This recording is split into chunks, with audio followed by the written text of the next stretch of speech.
Pernahkah kamu melihat konten di media sosial terkait ADHD, anxiety, dan depresi? Kemudian kamu merasa, ini percis seperti yang saya alami. Atau mengikuti tes online, dan kemudian mengklasifikasikan bahwa kamu mengidap gangguan mental tertentu. Nah, di era digital sekarang, memang kesehatan mental sudah bisa diakses informasinya dengan sangat mudah.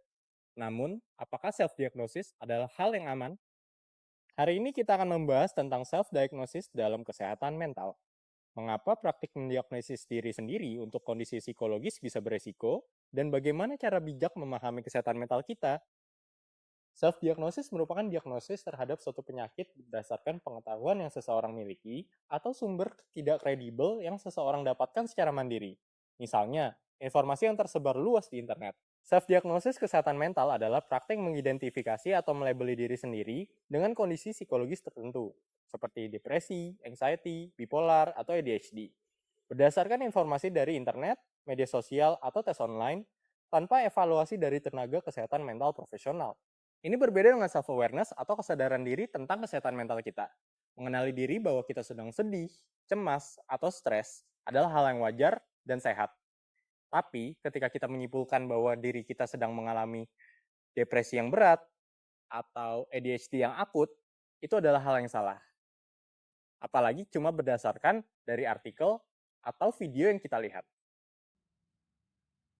Oke, setelah kamu sudah mengetahui terkait definisi self-diagnosis, kamu juga harus tahu bahwa self-diagnosis pada kesehatan mental itu punya resiko dan juga bahaya yang cukup serius. Kira-kira apa ya? Oke, yang pertama, kesalahan interpretasi gejala. Jadi, sekedar informasi nih, gejala pada kesehatan mental itu umumnya bersifat overlapping atau tumpang tindih. Jadi kalau kamu mungkin ngerasa kesulitan tidur atau kehilangan minat terhadap apapun yang kamu sukai, mungkin kamu akan langsung berpikir bahwa diri kamu depresi. Padahal nyatanya mungkin kamu hanya stres ringan, kelelahan, atau bahkan hanya kondisi medis tertentu. Nah, yang kedua, kamu mungkin akan meningkatkan kecemasan dan stresmu secara berlebihan tanpa alasan yang jelas. Jadi, kalau kamu melakukan self diagnosis, umumnya kamu akan memiliki kekhawatiran yang berlebihan terhadap gejala yang sebenarnya nggak seserius itu. Nah, atau bahkan kamu bisa salah paham terhadap kondisi kamu. Nah, hal tersebut bahkan bisa menimbulkan yang namanya gangguan kesehatan mental yang jauh lebih buruk. Oke, selanjutnya yang ketiga adalah menunda bantuan profesional yang tepat. Jadi saat kamu melakukan self diagnosis, mungkin kamu akan mencoba mengobati diri kamu sendiri dengan cara yang kurang tepat, atau justru merasa bahwa kamu sudah tahu masalahnya sehingga kamu nggak membutuhkan bantuan profesional. Yang keempat adalah stigma diri yang berlebihan. Jadi saat kamu melakukan self diagnosis, biasanya kamu akan terjebak dalam identitas sebagai orang yang mengalami gangguan mental atau sakit mental. Padahal mungkin kamu hanya mengalami fase sulit yang normal dalam hidup kamu. Yang terakhir, yang kelima adalah mengabaikan faktor lingkungan dan konteks. Jadi, gangguan mental tidak hanya soal gejala, tapi juga konteks hidup, riwayat keluarga, dan faktor-faktor lain yang hanya bisa dievaluasi oleh profesional. Oke, selanjutnya cara bijak seperti apa untuk bisa mendapatkan informasi mengenai kesehatan mental.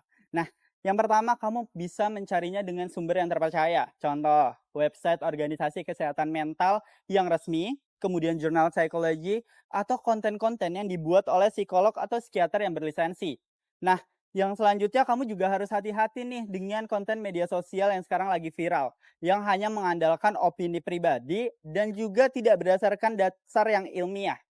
Yang kedua, kamu harus menggunakan informasi tersebut untuk edukasi, bukan diagnosis. Nah, ketika kamu mendapatkan informasi atau mencari informasi terkait misal depresi, anxiety, kamu harus menggunakan informasi tersebut hanya untuk mengetahui terkait kondisi secara umum, bukan untuk menyimpulkan bahwa kamu mengalami gangguan tersebut. Oke, yang ketiga adalah mengenali diri Anda dengan lebih holistik. Caranya gimana? Caranya adalah dengan mencatat perasaan, pikiran, dan perilaku Anda dalam konteks yang lebih luas.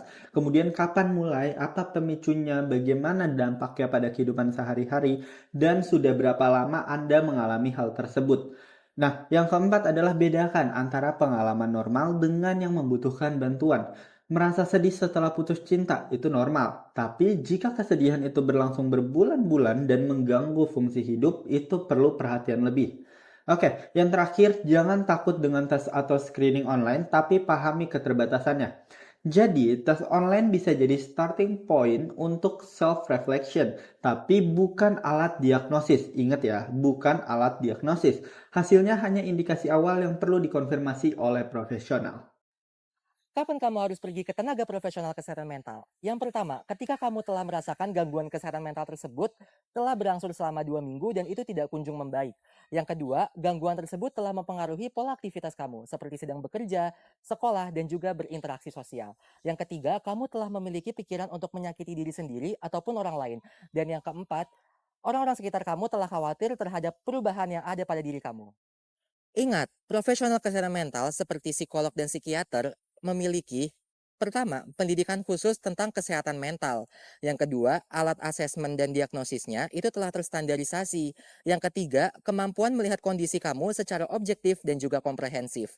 Yang keempat, memiliki pengalaman menangani berbagai kasus serupa. Dan yang kelima, memiliki akses ke berbagai metode terapi yang evidence-based.